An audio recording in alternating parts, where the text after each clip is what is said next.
Welcome to the Slop Farm. Enjoy the video. You begin by confirming the obvious but critical items. Open network connections with Win plus R and NCPA. CPL, then locate the Ethernet adapter. If it shows disabled, right-click and choose Enable Now. Once done, make sure the cable is seated and LEDs are active. No lights often mean a physical issue. If the adapter re-enables, test connectivity.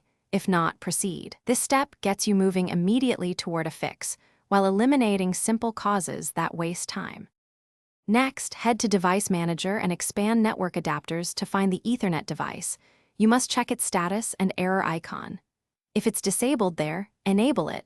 If it shows issues, update or uninstall the driver and reboot so Windows reinstalls it. Use the manufacturer's driver when Windows Update fails.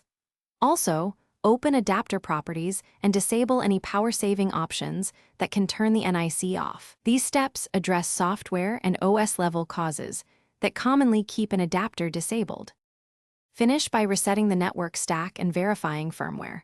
Open an elevated command prompt and run netch winsock reset, then netch int IP reset, reboot, and test. If problems persist, check BIOS or UEFI to ensure onboard LAN is enabled, and consider updating motherboard firmware. Finally, isolate the fault by testing another PC or a USB Ethernet adapter. If the alternate works, the original NIC is likely faulty. Tip: if all else fails, swap hardware first. It's the fast.